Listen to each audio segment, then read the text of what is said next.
Assalamualaikum Sobat Sehat, perkenalkan nama saya Yeni Nur Aini, saya sebagai nutrisionis di Rumah Sakit Umum Daerah Cidaras.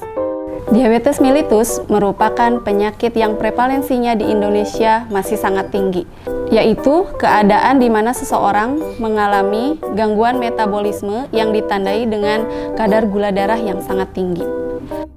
Saya akan berbagi tips untuk diabetes saat berpuasa.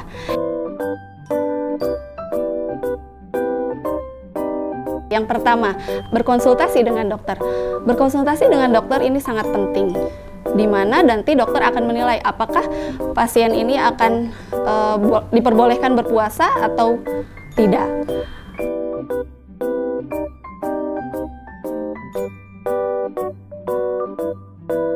Yang pertama, kelompok 1 itu dengan diabetes yang berisiko rendah, yaitu menderita dengan gula darah terkontrol tanpa ada pengobatan atau tanpa ada terapi obat, yaitu hanya dari makanan atau aktivitas fisik saja.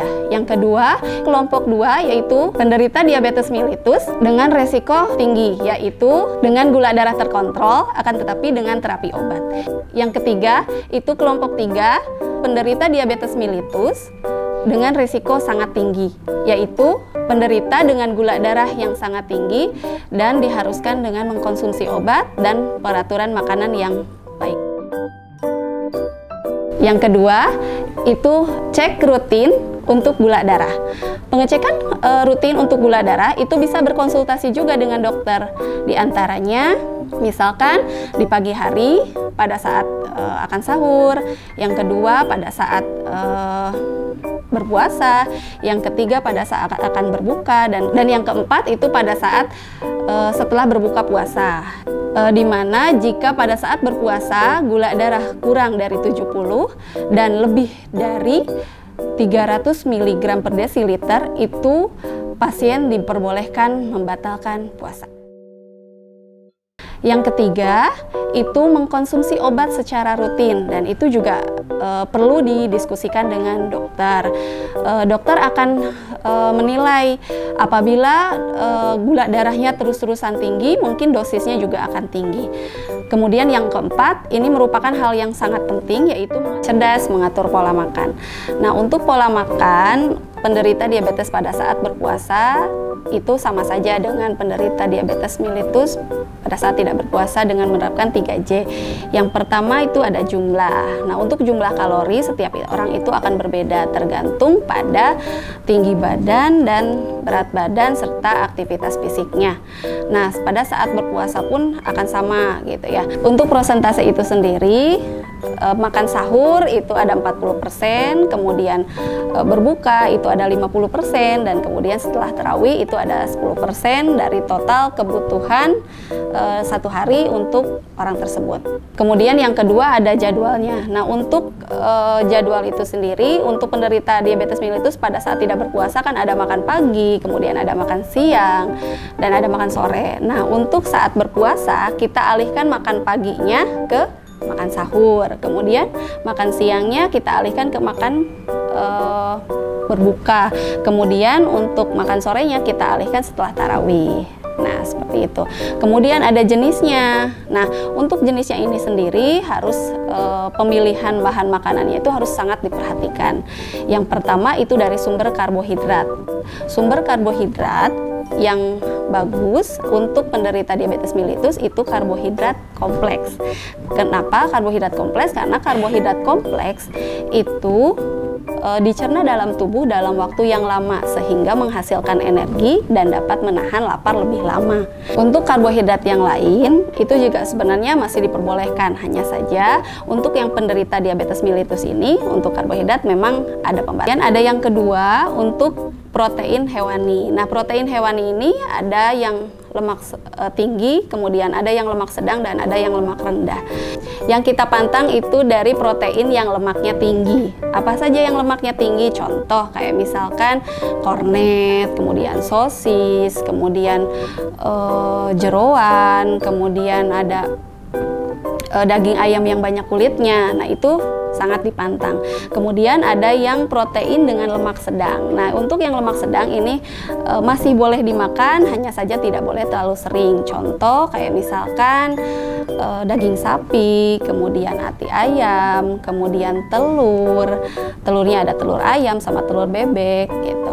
Nah, kemudian ada protein dengan lemaknya yang rendah. Contoh kayak misalkan ayam yang tanpa kulit, kemudian ada ikannya ikan air tawar, kemudian putih telur gitu. Nah, ini sebenarnya boleh makan jumlahnya lebih banyak dari protein yang lain dan boleh dimakan setiap hari.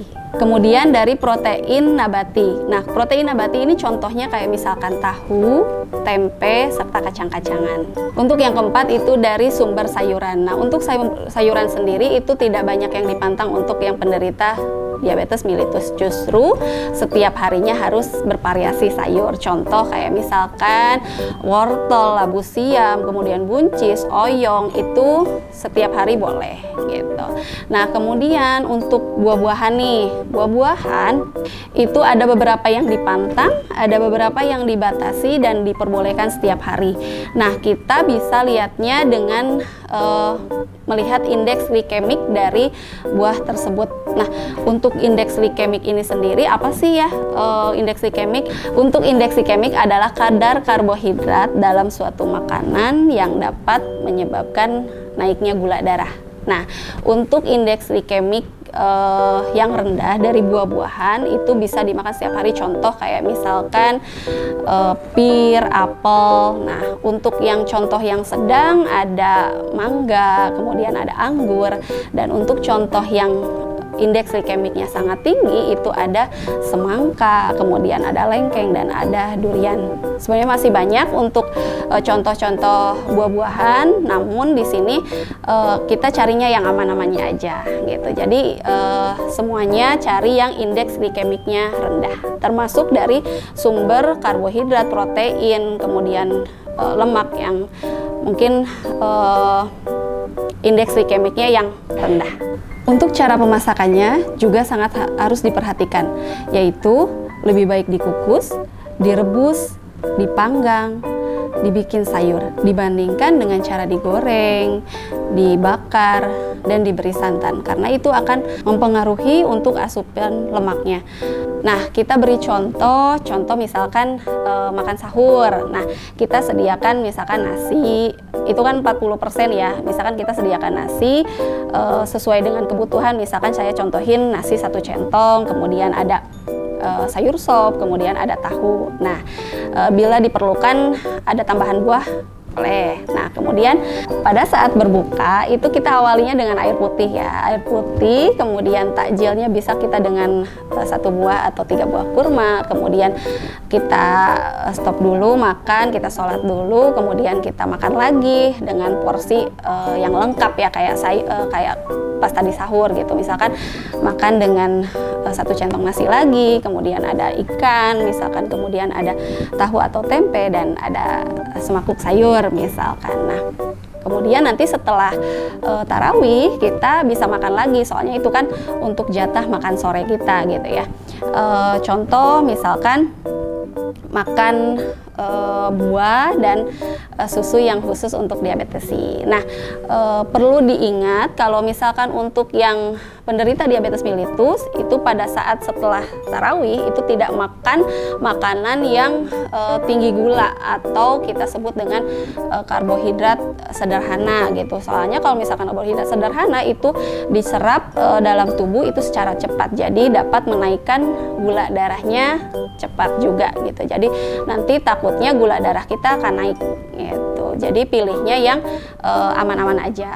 Jadi sangat penting banget ini untuk pemilihan bahan makanan pada saat berpuasa bagi penderita diabetes mellitus. Selain pola makan, untuk cairan juga harus diperhatikan untuk penderita diabetes mellitus.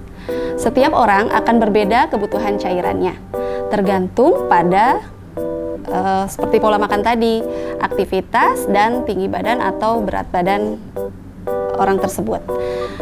Untuk rata-rata orang Indonesia, asupan cairan pada penderita diabetes mellitus itu sekitar 2 liter atau 8 gelas. Untuk yang kelima, itu ada aktivitas fisik. Untuk aktivitas fisik, pada penderita diabetes mellitus, itu disarankan hanya yang ringan-ringan saja. Karena untuk aktivitas yang berat, itu dapat menyebabkan resiko, diantaranya hipoglikemi, atau terjadi gejala-gejala tanda kelelahan, pusing, sampai pingsan. Dan pada saat itu, kalau setelah aktivitas fisik itu terjadi gejala seperti tersebut, dapat segera membatalkan puasa. Aktivitas apa saja yang dapat dilakukan? Yang pertama itu senam, tapi senamnya gerakannya hanya yang simpel-simpel saja. Kemudian berjalan kaki di halaman rumah. Oke, sekian dari saya. Semoga bermanfaat. Assalamualaikum warahmatullahi wabarakatuh.